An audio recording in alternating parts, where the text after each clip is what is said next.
Assalamualaikum warahmatullahi wabarakatuh. Alhamdulillahirrabbilalamin, kita bisa berjumpa di kesempatan kali ini. Semoga kalian dalam keadaan sehat.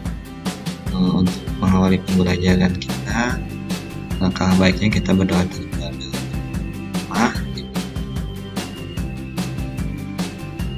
Setelah selesai, baik, kita akan mempelajari kembali pembuatan algoritma variabel dan kondisi dalam program.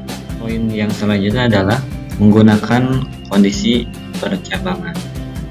Dalam program, seringkali proses-proses yang dijalankan tergantung pada kondisi persyaratan yang harus dipenuhi atau tidak dipenuhi. Dengan kata lain, alur proses yang akan dijalankan tergantung pada persyaratan yang mana yang dipenuhi.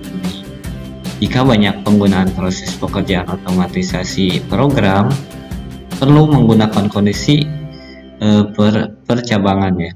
Kondisi percabangan itu sering juga digunakan untuk mengakomodasi keinginan atau pilihan yang dibuat oleh pengguna. Ketika kita bekerja dengan kondisi percabangan, kita akan menggunakan operator perbandingan dan operator logika.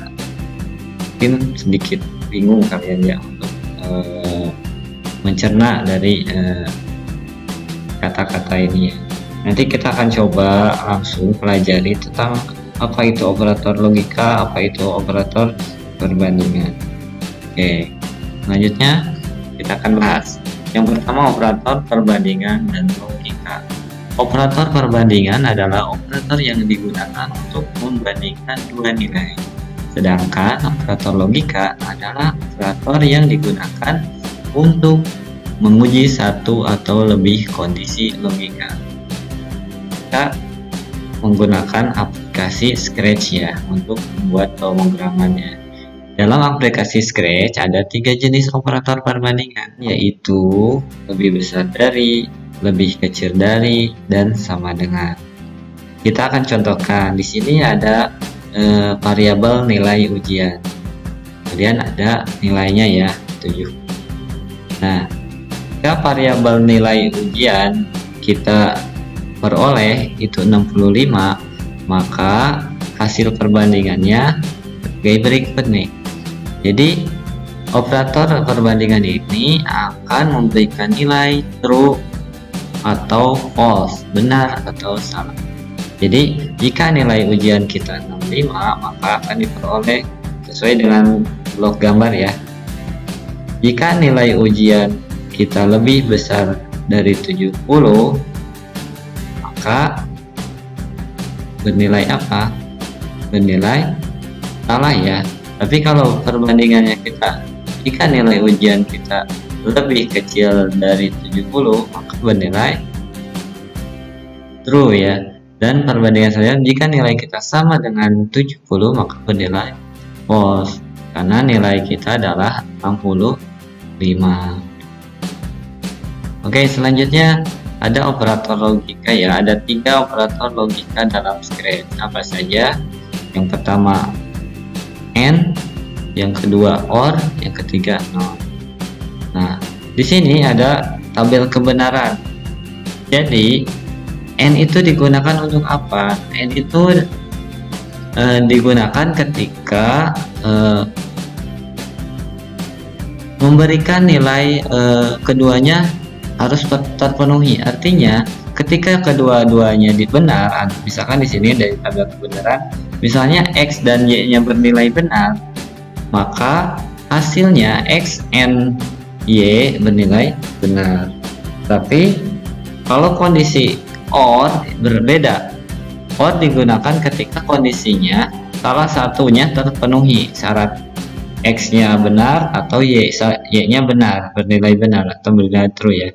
Ketika salah satunya bernilai benar atau true, maka OR juga bernilai true. Sedangkan NOT akan bernilai true jika pengujiannya bernilai salah. Jika seluruh kondisinya X dan Y salah, maka NOT akan bernilai benar. Itu paham ya? Kalau AND, syarat untuk menggunakan operator AND ini adalah ketika kondisi syarat keduanya terpenuhi. Misalkan X dan Y-nya bernilai benar, maka N-nya akan juga bernilai benar. Kemudian kalau OR salah satu dari syaratnya harus terpenuhi, maka nilai OR akan true. Kemudian kalau not, jika hasil dari pengujiannya bernilai salah, maka OR akan bernilai benar atau true. Oke, yang kedua kondisi satu percabangan. Di sini sudah ada flowchart ya, akan dibaca. Di sini flowchartnya kita baca ya, mulai atau start. Kemudian jika hari cerah, maka kalian akan melakukan apa ya? Kalau harinya cerah ya, kita akan mendaki, memasak, kemudian menonton, selesai. Kalau harinya tidak cerah, maka kita langsung ke memasak, menonton, dan selesai. Tidak ada mendaki ya, kita lewati. Nah, ini pembacaannya seperti ini. Scriptnya di sini seperti ini, script discrete-nya. Kita gunakan kondisi if dan then ya. Nah, ketika if variabel cuaca sama dengan tidak hujan atau cerah, maka kita akan melakukan mendaki ya. Nah, kalau tidak, misalkan tidak cerah atau hujan kondisinya, maka yang akan kita lakukan langsung memasak dan menonton. Seperti itu bentuknya, seperti yang ada di gambar. Nah, kita akan menggunakan kondisi dua percabangan. Kondisi dua percabangan ini mungkin kita akan coba ya dicontohkan dalam sebuah kasus. Di sini hasil ujian. Nah, kita memulai. Jika hasil ujiannya, proses hasil ujiannya bernilai lebih dari 250, maka akan diterima.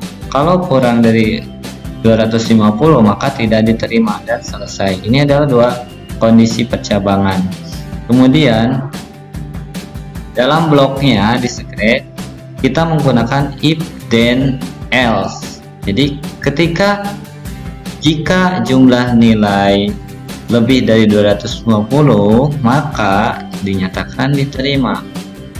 Else, kalau selain itu berarti dinyatakan tidak diterima. Kalau jumlahnya lebih dari 250, maka dinyatakan diterima.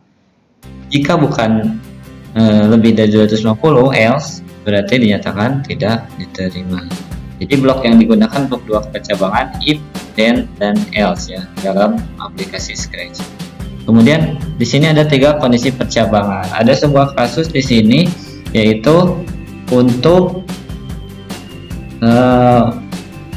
nilai jika rata-ratanya bernilai lebih dari 90, maka akan A ya, nilainya A. Kemudian jika rata-ratanya lebih dari 80, maka nilainya B. Kemudian jika rata-ratanya lebih dari 70, maka rata-ratanya bernilai C. Dan jika rata-ratanya lebih besar sama dengan 60, maka nilainya D. Selain itu berarti E ya. Kemudian selesai. Nah, itu. Nah, pada kondisi blok discrete-nya kita menggunakan hal yang sama dengan kondisi dua percabangan. Namun di sini kita gunakan if, then, dan else. Kemudian kita harus menempatkan kembali if, then, dan else pada blok selanjutnya. Jadi disusun ya, if, then, else. Kemudian di sini kita akan baca di bloknya if, then, else. Jika nilai rata-ratanya lebih dari 90, maka setting nilai akhir adalah A. Jika tidak, berarti tidak lebih dari 90. If nilai rata kurang dari 90 atau rata-ratanya sama dengan 90 dan nilai rata-ratanya lebih dari 80, berarti rentannya 90 kurang dari 90 sama dengan 90 dan lebih dari 80, maka nilai akhirnya B. Nah, jika tidak, kondisi selanjutnya, kembali ke kondisi selanjutnya, pakai if then add lagi ya. Jika nilai ratanya lebih dari 8, kurang dari 80, atau nilai ratanya sama dengan 80 dan nilai rata lebih dari 70, berarti rata nilainya 71 sampai angka 80. Nah, nilai akhirnya adalah C. Nah, kita kasih kondisi selanjutnya. Jika nilai ratanya kurang dari 70 atau nilai rata sama dengan 70 dan nilai ratanya lebih dari 60 atau nilai ratanya sama dengan 60, maka nilai akhirnya adalah D. Nah, jika dari selain kondisi yang tadi, berarti nilainya E. Nah, seperti itu pembacaannya ya. Untuk susunan bloknya kita gunakan if, then, dan else. Namun kita akan melakukan percabangannya dengan beberapa kali, kan lebih dari 2 kali, seperti itu. Untuk pertemuan hari ini Ustaz cukupkan sekian. Terima kasih atas perhatiannya. Assalamualaikum warahmatullahi wabarakatuh.